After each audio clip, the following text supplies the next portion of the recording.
떼인 돈 과연 받을 수 있을까? 이거를 한번 알아보도록 할 건데요. 과연 떼인 돈을 받을 수는 있을까?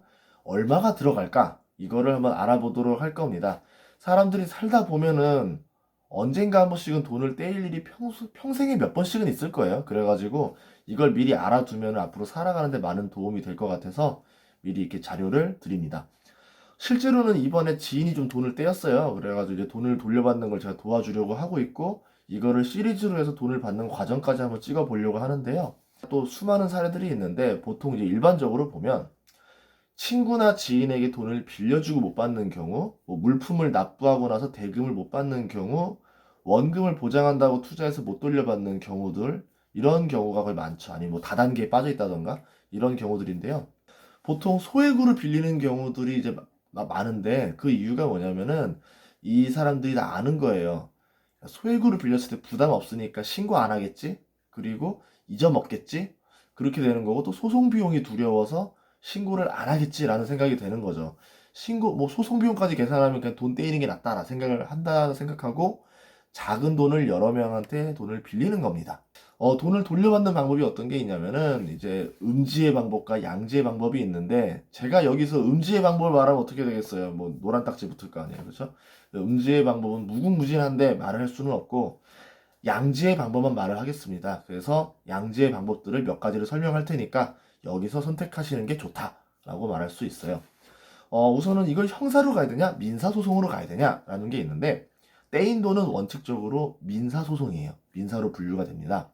그래서 민사소송을 통해서 돈을 돌려받아야 되는데 보통 1년에서 2년 정도의 시간이 걸립니다. 아주 빨라봤자 6개월이고요. 그렇기 때문에 빌려주는 것 자체를 안 빌려주는 게 제일 좋아요. 왜냐하면 돈을 빌리는 건 은행이나 금융권에서 돈을 빌리러 나온 거지 개인과 개인이 돈을 빌리는 건 아닙니다. 그 투자라는 것도 보면 금융기관에서 돈을 투자해 주는 게 낫지 개인이 개인에게 투자해 주는 행위는 굉장히 리스크가 커요. 그래서 어떤 뭐 P2P 업체라든 뭐 은행이든 뭐 새마을금고든 간에 어떤 이 금융기관을 거쳐서 돈을 빌려주는 게 그들 나름대로 추심을 할 거고 또 이제 그들이 보증을 해서 투자자에게는 원금이나 이런 것들을 안정적으로 돌려주기 때문에 가급적 금융업체를 끼고 투자하는 게 제일 좋습니다. 빌려주는 것도 마찬가지고요. 그래서 저도 지인들이 돈을 빌려달라 할 때 어떻게 했냐면은 그럼 P2P로 등록하라 했어요. 내가 너한테 P2P로 넣어서 돈을 줄 테니까. 그러면 나중에 이 친구가 돈을 떼어먹어도 저는 그런 P2P를 통해서 돈을 받을 수가 있는 거잖아요. 그런데 그렇게 얘기하면 돈을 안 빌려요. 왜? 떼먹으려 했었던 거니까. 그쵸? 이런 거기 때문입니다. 그리고 조금 더 보면은 이런 것들 때문에 빌려주더라도 공증을 꼭 받으셔야 되는데 이유는 이따 설명할게요. 그리고 담보를 받는 게 좋고요. 아니면 서류를 꼼꼼하게 챙기고 빌려주세요. 뭐 제일 좋은 건 차량이에요. 차를 압수해가지고 이 차를 가지고 쓰세요. 차량 매매 계약서 다 쓰고 나서 제출만 하면 될 수 있게 차량 압류 걸려있는 확인하시고 나서 이렇게 한 다음에 빌려주는 게 낫습니다. 통장 이체 기록도 꼭 남겨놔야지 나중에 다 증빙 자료가 됩니다. 제일 좋은 건 형사사건으로 집어넣는 거예요. 민사랑 형사를 동시에 들어가서 형사로 집어넣는 게 제일 좋은데 이럴 경우엔 증거가 확실해야 돼요. 특히 사기죄로 집어넣을 수 있을 때가 제일 좋은 거거든요. 근데 이제 이 사기죄로 집어넣으려면은 실제로 이 사람이 사기를 쳤다. 그래서 원고를 기만했다. 라는 어떤 증빙 자료가 확실한 게 필요합니다. 그래서 기록이 핵심이니까 잘 모아두세요. 분명 또 이 사람은 자산을 어딘가로 빼돌리고 있을 거예요. 뻔히 알잖아요. 압류가 들어올 거 뻔히 알기 때문에 자산을 빼돌리고 있을 거고 어디로 빼돌리는지를 알아내야 돼요. 어디로 빼돌리는지 알아내면 돌려받을 확률이 더 높아지겠죠. 본인도 아마 보통 믿을 만한 사람한테 빼돌리고 있을 거예요. 그러면은 선택 여지가 많지 않아요. 보통 가족들 정도? 잘해야 친지들 정도? 그러니까 범위가 최소 보통 한 3명 이내, 10명 이내로 압축이 됩니다. 이렇게 있고, 두 번째, 이런 경우 많습니다. 급해가지고 현수막 보면 떼인 돈 받아드립니다. 이렇게 있잖아요. 과연 여기에다가 신청하면 과연 받아줄까? 보통 불법이에요. 현수막으로 하는 데들은. 사례를 하나 들어드릴게요. 50대 한 농장주가 1억 원을 떼었어요. 그래가지고 현수막을 보고 나니까 울컥한 거예요. 그래, 여기다 전화하자 해가지고 전화를 했습니다. 그래서 얼마 떼었고 좀 받아주세요 했더니 당연히 뭐라 그래요? 받을 수 있습니다. 그러면서 뭐예요? 선수금 주세요, 공탁금 주세요, 법무비용 주세요, 압류비용 주세요라는 명목으로 1년 동안 2억 원을 챙겨갑니다. 떼인 돈이 1억인데 2억 원을 챙겨갔어요. 그리고 나서 연락이 두절됐어요. 경찰에 신고해서 봤더니 이런 걸로만 사기치는 사람이에요. 애초에 떼인 돈 받을 의지도 없었던 사람인 거야. 그래서 이런 사건들이 있으니까 불법이거나 현수막으로 하는 거는 좀 하지 마라. 이렇게 말할 수 있고요. 그럼 이제 양지로 떼인 돈 받는 방법을 몇 가지 알려드리자면은, 첫 번째, 무조건 해야 되는 건 민사소송. 시간이 너무 오래 걸리는데, 그래서 이제 음지 방법을 쓰는 사람들이 있어요. 빠르고 하다 이렇게 하는 사람들이 있는데, 하지만 저는 그래도 양지의 방법만 설명할 것입니다. 우선은 1번, 변호사에게 맡기는 비용이 있습니다. 변호사에 맡기는 비용 이렇게 좀 요렇게 화면으로 보여드리고 있죠. 예. 1000만 원 이하면은 뭐 변호사 소송 비용 110만 원에 송달료 인지대까지 해가지고 124만 4천 원이 나오고요. 대략적으로 한 5천만 원 정도다 그러면은 239만 9천 원, 한 240만 원 정도 나오고, 1억 정도다라고 하면은 390만 원 정도가 나옵니다. 아무래도 이 변호사를 쓰는 경우 같은 경우는 좀 금액이 클 때 많이 이렇게 하고요. 금액이 조금 적다 그러면 저 같은 경우는 법무사를 쓰는 걸 더 좋아해요. 어차피 이 민사를 쓰는 건 변호사가 하든 법무사가 하든 똑같은 거예요. 어쨌든 그냥 법적인 것만 해결을 해주는 거고, 나는 이제 이걸 가지고 추심업체에다 다시 부탁을 해야 되는 거기 때문에 결국 추심업체랑 법무사 두 개를 결국 다 써야 됩니다. 그러니까 변호사 플러스 추심업체로 하면은 내가 돌려받을 돈이 훨씬 적어지니까 법무사 플러스 추심업체를 콜라보하는 게 제일 확실하다, 이렇게 말할 수 있고요. 법무사 같은 경우는 이제 이런 그런 건 바이 건 같은 걸 받는데, 소송 비용 크기에 따라서 받는 게 아니라 보통은 이런 인건비 위주로 받죠. 그래서 훨씬 저렴하다. 법무사를 추천하고요. 나중에 법무사 한번 해서 하는 것도 한번 보여드릴게요, 영상으로. 예.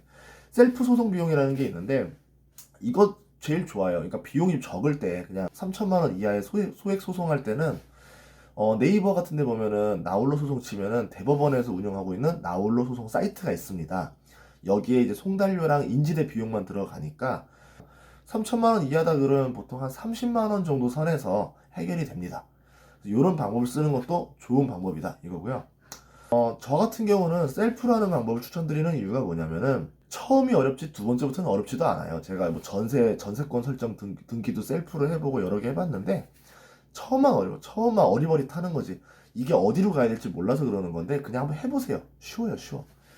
어차피 사람이 살면서 돈을 한 세네 번은 떼이지 않겠어요. 그냥 그렇게 생각하세요. 세네 번은 떼인다. 그런데 떼일 때마다 그냥 날렸다 생각하지 말고, 이렇게 소송하는 법도 배워놔야 언젠간 안 떼일 거 아니에요. 한 명이 한 세 번씩 떼인다 치면, 우리 가족이 네 명이다 치면, 우리 가족 다 합쳐서 한 4인 가족 기준으로 12번 정도는 소송 한번 해볼 거예요. 그러니까 미리 한번 해봅시다. 자신감을 가지세요. 할 수 있어요. 네. 인생에 살면서 이 정도는 내 스스로 할 수 있어야 되겠다 라고 생각을 가지는 게 좋습니다. 혹시 나홀로 소송하는 법을 도와줄 수 있는 변호사분이 있거나 법무사분이 일단 설명을 해줄 수 있고 이거를 현장에서 도와줄 수 있다는 분들은 한번 좀 메일로 연락을 주시면 같이 한번 제가 이거를 동행하도록 하겠습니다. 한편 실화로 찍어보도록 합시다. 추심업체 하는 방법이 있는데, 추심업체라고 하면 땡땡 신용정보라는 데가 있어요. 보통 돌려받을 느낌이 이게 정상적으로는 어려울 것 같다, 약간 여기에 필요할 것 같다라 할 경우에는 추심업체에다 의뢰하는 방법이 있습니다. 돈을 떼먹는 사람들은 보통 돈을 떼돌려줬을 거예요. 그래서 정상적인 추심업체에다가 합법적으로 의뢰하는 것도 꽤 괜찮은 방법입니다. 이런 사례들이 많아요. 추심업체에다가 해서 오전에 했더니 오후에 돌려받았다, 아니면은 내가 오늘 했더니 내일 돌려받았다 정도로 추심업체를 써서 돈을 돌려받을 효과가 생각보다 커요. 물론 이 돈 떼먹는 사람이 작정하고 했으면은 추심업체라고 하더라도 좀 어렵긴 한데, 그게 아니다 한다면은 한번 걸어보는 것도 괜찮습니다. 어차피 뭐 돌려받을 거 방법 쓸 수 있는 거 다 써봐야 될 거 아니에요, 그렇죠? 추심업체 비용이 얼마냐면 선금으로 20%에서 30%를 달라 그래요. 비용이 좀 세요. 그리고 이제 보통 한 1억이다 그러면 2천에서 3천 달라 그래요, 선금으로. 한 3천만 원이다 그러면 600 정도 달라 하고, 한 선금 한 1천만 원 정도 써서 할 수 있는 정도 수준이면 한번 해볼 만하다라고 볼 수 있고요. 재산조사비를 달라고 하는 데들도 있는데, 그거는 그냥 그러면 나 당신이 안 한다고 하면 돼요. 재산조사비 달라고 하면 안 줘도 돼요. 이거는 다른 업체 쓰면 됩니다. 이렇게 하면 되고요. 추심업체 조건이 여러 가지가 있는데, 정상적인 허가를 가지고 있는지를 확인하셔야 돼요. 채권 추심업이랑 신용조사업을 두 개를 등록되어 있는 업체인지. 이게 없으면 불법인데요. 불법에다가 하지 마세요. 금감원이 제시한 채권 추심 위임 계약서를 이걸 기준으로 계약서 작성하는 곳인지, 그게 아니면 또 불법이에요. 불법이면 하지 마세요. 네. 불법 추심 업체에 맡기면은 본인에게도 좋지가 않습니다. 그래서 꼭 합법적인 곳에 맡기자 이거고요. 맡겼다면 두 눈을 꼭 감으세요. 무슨 일이 벌어지더라도 내가 할 일을 내가 다 한 거기 때문에 신경 쓰지 마시고 돈을 다 받기 전까지 멈추지 마세요. 이게 채무자에게 할 수 있는 채권자가 해야 할 일입니다. 채권 소멸시효라는 게 있기 때문에 이런 것들은 빨리 신청하셔야 됩니다. 1년은 1년짜리가 있어요. 식비라던가 임금이라던가 운송료는 1년이니까 때인 즉시 그냥 신청하시는 게 좋고요. 물품 공사 장비 대금 같은 경우는 3년이에요. 그러니까 한마디로 전자세금 계산서에 등록되어 있는 것들은 보통 3년 안에 신고를 하셔 돌려받아야 된다 이거고, 보통 상거래 목적으로 한 대여금이라는 건 5년이고요. 보통 이제 10년짜리는 판결문 받은 거, 뭐 이제 법원에서 민사소송 떨어진 것들 있잖아요. 지급명령, 이행권고, 조정조서 아니면은 내가 미리 돈을 빌려줄 때 공증을 써놨던 것들, 이런 것들은 10년짜리이기 때문에, 그래서 채권 소멸 시효가 사라지게 하지 않으려면 소액 심판 청구 소송을 통해 가지고 판결문을 받거나 공증을 미리 받아야 됩니다. 그래야 지구 끝까지 쫓아갈 수가 있어요. 지구 끝까지. 물론 이런 경우가 있어요.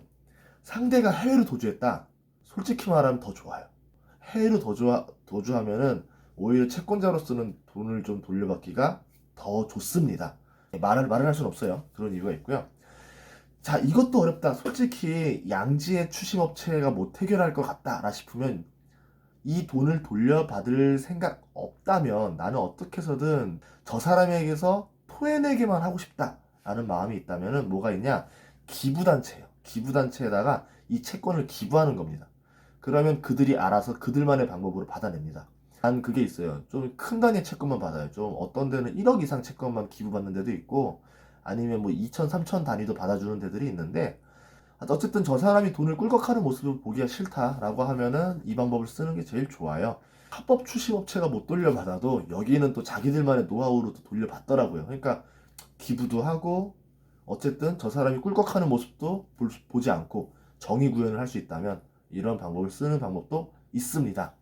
이렇게 떼인 돈을 돌려받는 방법과 비용들을 이렇게 알아봤는데요. 떼인 돈이 있다면은 주저하지 마시고 꼭 해보세요. 그래야 정의사회 구현을 실현할 수가 있습니다. 또 이렇게 시리즈 편으로 있으니까 또 나중에 실화로 나오는 것들도 제가 한번 영상으로 바로바로 올리도록 하겠습니다. 이 영상을 보시는 분들은 아마도 다 떼인 돈이 있으신 분들일 것 같은데 힘내시길 바라고요. 꼭 돌려받을 수 있길 바라겠습니다. 그러면 힘내시길 바라겠습니다. 화이팅!